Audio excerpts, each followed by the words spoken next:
Children, in today's class, in congruence of triangles, we shall start with try these, page number 145. We start with question number 1. Question number 1 is, what is the side included between angles M and N of triangle MNP? So we draw triangle MNP.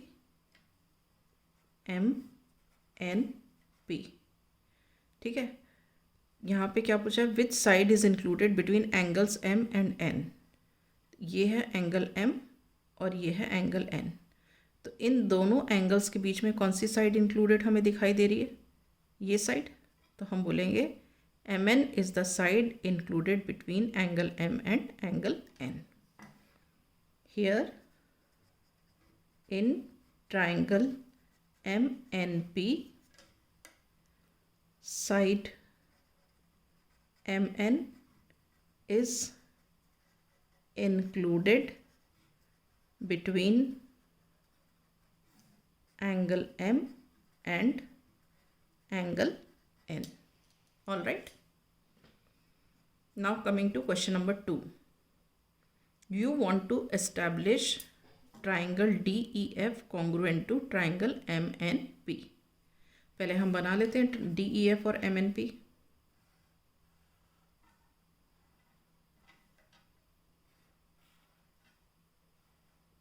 ठीक है, ये है DEF MNP. ठीक है, we have to use ASA congruence rule. You are given that angle D equal to angle M. Angle D is equal to angle M and angle F equal to angle P. Angle F is equal to angle P. ठीक है, what information is needed to establish the congruence? अभी हम क्या कर रहे हैं?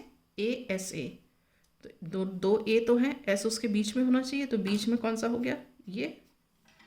इसके बीच में ये हो गया. तो इसका मतलब क्या हुआ? एडिशनल इन्फॉर्मेशन क्या चाहिए? DF is equal to MP. ठीक है, तो हम लिखेंगे in triangle DEF and triangle MNP given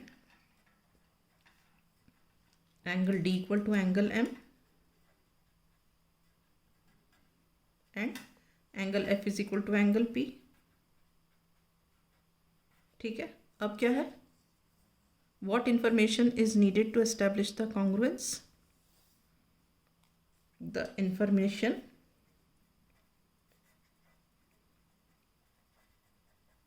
needed to establish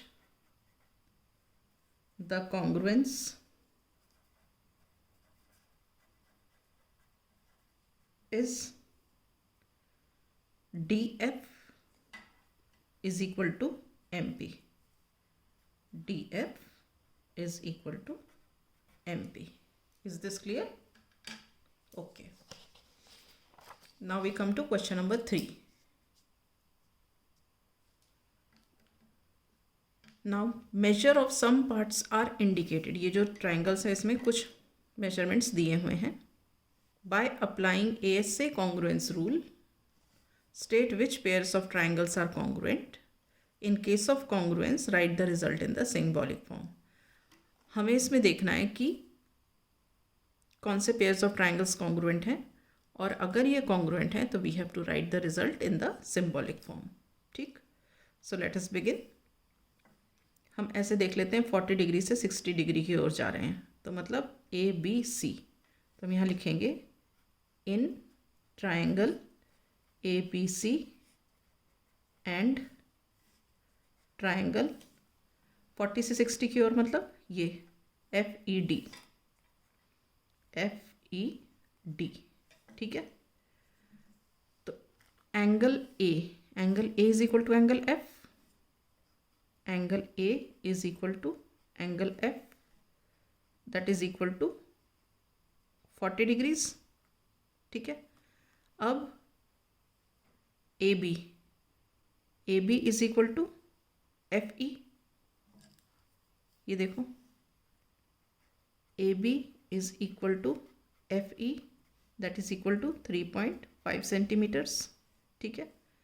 अब angle B is equal to angle E, angle B is equal to angle E equal to 60 degree, ठीक है। तो therefore two triangles are congruent by ASA congruence criteria.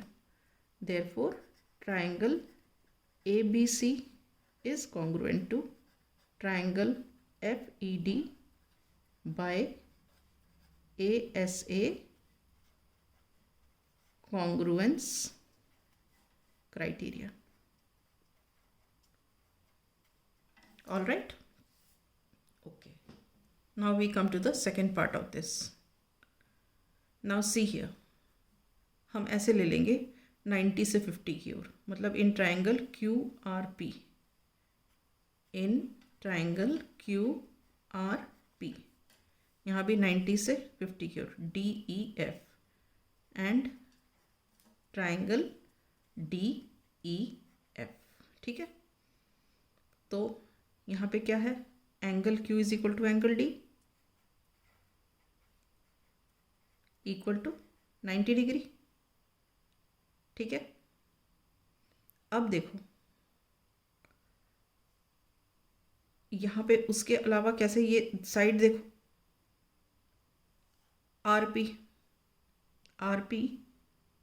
तो यहाँ पे EF हो गया, RP is not equal to EF since RP is 3.3 centimeters and EF is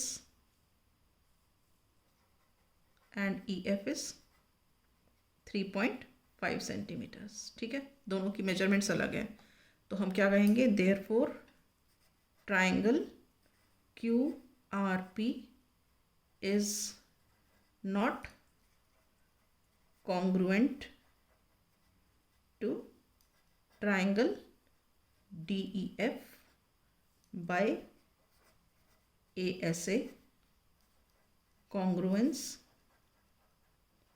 criterion. Clear? Okay, with this I wind up the class. In the next class I shall start with the third part of this question.